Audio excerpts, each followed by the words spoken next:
हत्या से पहले नाखून उखाड़े गए, करंट लगाया गया और 20 जिहादियों ने मिलकर राम गोपाल को गोली मारी।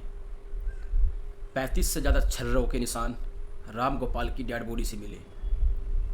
हत्या से पहले ये तालिबानी अंदाज जो अब पूरे देश में वायरस की तरह फैल चुका है, यानी जो तालिबानी अंदाज आज तक आप अफ़गानिस्तान में देखते थे, आप ईरान, इराक और अरब के देशों में आप देखते थे, वो भारत में भी अब आपको मिलने लग गया है। माँ दुर्गा की प्रतिमा खंडित की गई, राम गोपाल की एक वीडियो को जरिया बनाकर उसको ही दोषी बनाया गया और हिंदू समाज को गालियाँ दी गई। ये बड़ा दुर्भाग्यपूर्ण है। जिस प्रकार से पोस्टमार्टम रिपोर्ट सामने आई है और पोस्टमार्टम रिपोर्ट में खुलासा हुआ है कि राम गोपाल ने जब अपना आखिरी दम तोड़ा अपना, उससे पहले उसको गोली मारने से पहले उसको किस प्रकार से उसको तड़पाया गया।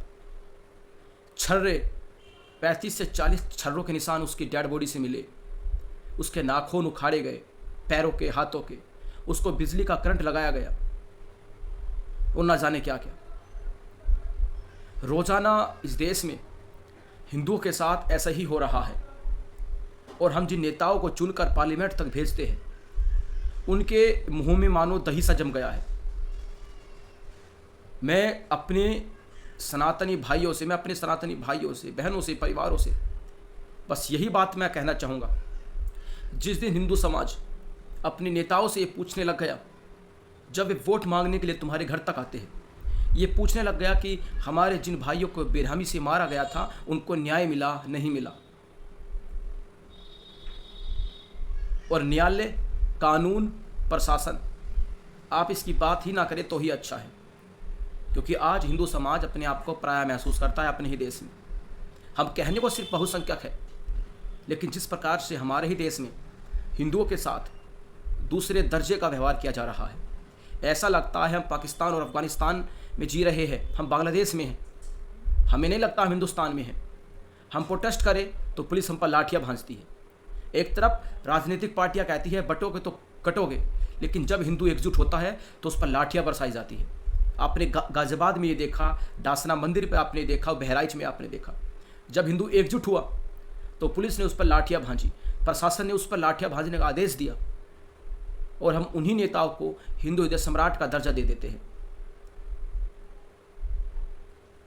केवल तृप्तिकरण, संतुष्टिकरण और जितने करण सरकार कर सकती है आज करने में आमादा है। डासना मंदिर से 200 मीटर दूर अल्पसंख्यक मंत्रालय के द्वारा 1000 से ज़्यादा मुसलमानों को फ्लैट आवंटित किए गए। आप सोचिए अगले 10 सालों में वहाँ पर जनसंख्या का अनुपात क्या होगा। मैं इसलिए कह रहा हूँ कि बहराइच हो या गाजियाबाद हो, हिंदू अगर एकजुट होगा तो उस पर लाठियाँ बरसाई जाएगी। आज समय है हिंदुओं को ये निर्णय लेने का कि उनको आगे क्या करना है। जिस दिन हिंदुओं की भीड़ उनके नेताओं के घर पर जाकर ये पूछना शुरू कर देगी कि हमने तुमको वोट किया था और जब हम मर रहे थे तो तुम्हारे मुंह में दही क्यों जम गया था, फिर आप देखिएगा ये लोग आप पर बोलेंगे भी, आपका साथ भी आएंगे। राम गोपाल को जिस तरह से मारा गया बहराइच में और जिस प्रकार से मीडिया जिहाद वहाँ पर चलाया गया, पूरी लिस्ट आज सबके सामने है। जो रिपोर्टर्स वहाँ से रिपोर्ट कर कर अपने न्यूज़ चैनलों को भेज रहे थे वे सभी मुस्लिम समाज से थे। अब क्या उम्मीद करते हैं वे किस प्रकार की रिपोर्टिंग वहाँ पर कर रहे होंगे। लेकिन हिंदू समाज इस बात से अभागा है, वो जानता नहीं है कि लैंड जिहाद, लव जिहाद और अब मीडिया जिहाद ये अपने चरम पर है। मतलब बहराइच में हिंदू ही मरा है और हिंदू ही पीड़ित हुआ है और हिंदुओं को ही दंगाई बता दिया गया है। कहते कि रात भर बहराइच जला है और उसमें हिंदुओं को ही दोषी बना दिया गया है। मतलब मुस्लिम समाज जैसे हाथ में फूल लेकर हिंदुओं का स्वागत करते हैं और उनसे प्यार मोहब्बत करते हैं, और सारा दोष हिंदुओं का ही है। चाहे प्रशासन हो या न्यायिक अधिकारी हो या न्यायाधीश हो या सुप्रीम कोर्ट हो, हाई कोर्ट हो, या जो न्याय दिलाने के लिए जो बैठे हुए हैं उनकी बात हो। जब बात हिंदुओं की आती है तो कोई फैसला देने से चूकते नहीं हैं, तुरंत फैसला दे दिया जाता है। लेकिन जैसे ही जैसे ही भीड़ आती है जिहादियों की, जैसे भीड़ आती है गद्दारों की, उनके मुंह पे तुरंत टेप लग जाती है, कोई एक शब्द बोलने के लिए तैयार नहीं होता है। शाहीन बाग बंधक रहा 100 दिनों से ज़्यादा तक। अगर कोरोना ना आया होता तो शाहीन बाग आज तक बंधक रहता। दिल्ली का गाजीपुर बॉर्डर हो या दिल्ली के जितने बॉर्डर, चाहे हरियाणा बॉर्डर हो, किसानों ने जाम रखे और किसान आंदोलन के नाम पर वहाँ पर लैंड जिहाद चलाया गया, ज़मीन को कब्जा किया गया। हिंदुओं के नाम पर मुसलमानों को वहाँ पर बैठाया गया। और मैं क्या क्या बोलूँ, सरकार वहाँ पर बिल्कुल नतमस्तक रही। प्रधानमंत्री ने माफ़ी मांगी, कृषि कानून वापस लिया। अगर यही एकजुटता हिंदू समाज अपने मठ, अपने मंदिरों, अपने संतों के सम्मान के लिए और अपने भाइयों के सम्मान के लिए, जिनको बेरहमी से मारा जा रहा है, उनके सम्मान के लिए अगर इस प्रकार से हिंदू समाज एकजुट हो जाए तो मेरे भाइयों, सरकारें भी झुकेगी, सत्ता भी झुकेगी, प्रशासन भी झुकेगा और न्यायालय भी आपके पक्ष में फैसला देगा। हमको 30 साल से ज़्यादा का समय लगा बाबरी विध्वंस के बाद, लगभग 30 साल का हमको समय लगा, लगभग 30 साल का। और आज हिंदू समाज के हाथ में मानो कटोरा है, उसके हाथ में कुछ भी नहीं है। जो कहते थे कि राम मंदिर बनेगा तो भारत हिंदू राष्ट्र बनेगा, हिंदू राष्ट्र की बात छोड़ दीजिए। अब नौबत ये आ गई है कि हिंदू अपने अस्तित्व को कैसे बचाए। अब बात ये आ गई है कि हिंदुओं पर जो रोज़ाना जो अत्याचार हो रहे हैं, उसको हम रोए तो रोए किसके सामने और कैसे रोए हम उसको। आज हमारे अस्तित्व की बात है, आज हिंदू राष्ट्र की बात है ही नहीं, आज हमारे यहाँ पर अस्तित्व की बात है। हिंदुओं के त्योहारों को चिन्हित करके, कैलेंडर देखकर अपनी छतों के ऊपर कांच की बोतलें और पत्थर रखते हैं ये लोग। लेकिन हिंदू समाज इससे भी अभागा है। प्रशासन सब कुछ जानता है, सत्ताएं सब कुछ जानती है, इसलिए नहीं बोलती क्योंकि उन लोगों की भीड़ एकजुट होने में मात्र 10 मिनट लगती है और भीड़ किसी भी निर्णय को सेकंडों में पलट सकती है। ये लोग थानों का घेराव कर देते हैं, थानाधिकारी दबाव में आता है और अपराधी को छोड़ देता है। ये पंजाब में आपने देखा होगा किस प्रकार से खालिस्तानी थानों में घुसे थे और अपराधी को छुड़ाकर वहाँ से ले गए थे। यही एकजुटता नहीं है हिंदू समाज के अंदर। कम से कम हम एकजुट होकर हम एक साथ आ तो सकते हैं, हम एक साथ बैठ तो सकते हैं।